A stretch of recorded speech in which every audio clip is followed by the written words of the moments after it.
আসন্ন মে মাসে ত্রিপুরাতে অনুষ্ঠিত হতে চলেছে আন্তর্জাতিক ক্যারাটে প্রতিযোগিতা। সেখানে অংশগ্রহণ করতে চলেছে প্রত্যন্ত সুন্দরবন এলাকার ছেলেমেয়েরা। ত্রিপুরাতে অনুষ্ঠিত হতে চলেছে আন্তর্জাতিক ক্যারাটে প্রতিযোগিতা। বিগত দিনে কয়েকটি জাতীয় ও আন্তর্জাতিক পর্যায়ের প্রতিযোগিতায় সুন্দরবনের ক্যারাটে শিক্ষার্থীদের সাফল্যের ধারাবাহিকতা বজায় রাখতে দক্ষিণ চব্বিশ পরগনার স্পোর্টস ক্যারাটে ডু অ্যাসোসিয়েশনের উদ্যোগে ক্যানিংয়ে আয়োজিত হয় আন্তর্জাতিক প্রতিযোগিতার বাছাই পর্ব। বাসন্তী, গোসাবা, ক্যানিং ও বারুইপুর সহ সুন্দরবনের বিভিন্ন ব্লক থেকে আগত ক্যারাটে শিক্ষার্থীরা এই বাছাই পর্বে অংশ নেয়। বাছাই পর্ব শুরু হওয়ার আগে ক্যানিং বাস স্ট্যান্ড থেকে ক্যানিং ফ্রেন্ডস ক্লাব পর্যন্ত একটি বর্ণাঢ্য শোভাযাত্রার আয়োজন করা হয়। সুন্দরবনে ক্যারাটের প্রসার ঘটানোর লক্ষ্যে কয়েকশো শিক্ষার্থী এতে অংশ নেয়।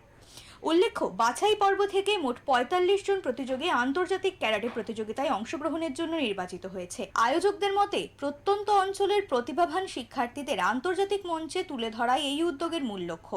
এদিনের অনুষ্ঠানে উপস্থিত ছিলেন সংস্থার সভাপতি সিহান রাজু বিশ্বাস, সম্পাদক সিহান সনাতন হালদার সহ অন্যান্য বিশিষ্টজনেরা। আজকের আমাদের ক্যানিং ফ্রেন্ডস ক্লাব তথা ক্যানিংয়ের বিভিন্ন অলিগলিতে আমাদের এই শীতলীয় ব্রাঞ্চ আছে, যেখানে দায়িত্বে আছেন আমাদের সাউথ চব্বিশ ক্যারাটে অ্যাসোসিয়েশনের যে প্রেসিডেন্ট সিহান রাজু বিশ্বাস, সঙ্গে বাপি স্যারও আছেন, ক্যানিংয়ে বাড়ি। তো এখানে আমাদের অনেক শীতলীয় ব্রাঞ্চ এরা পরিচালনা করেন।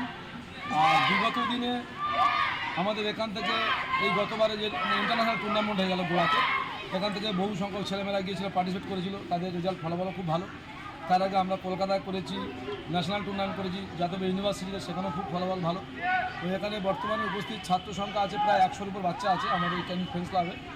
রাজু বিশ্বাস এবং বাপি স্যার আছেন, এদের উদ্যোগে আমাদের এই প্রশিক্ষণ দীর্ঘদিন ধরে চলছে।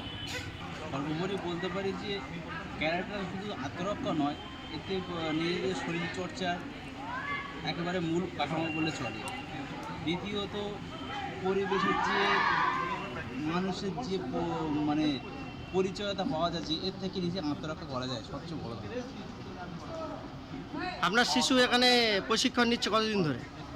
ছেলে শিখছে গত 7 মাস নাগাদ। আমাদের ওখানে ক্যাম্প হয় আমার দাঁড়িয়া অঞ্চলে, ওখানে স্যার আছে নয়ন কয়ার। আর এই উদ্যোগে নতুন করে উজ্জীবিত হয়েছে বাসন্তী, গোসাবা এবং বারুইপুর এলাকার ক্যারাটে অনুরাগীরা। স্থানীয়দের আশা, আন্তর্জাতিক মঞ্চে সুন্দরবনের প্রতিনিধিরা আবারও সাফল্যের নজির গড়বে, এটা দৃঢ় বিশ্বাস। দক্ষিণ চব্বিশ পরগনা থেকে রেবতী মালির রিপোর্ট, ওঙ্কার বাংলা।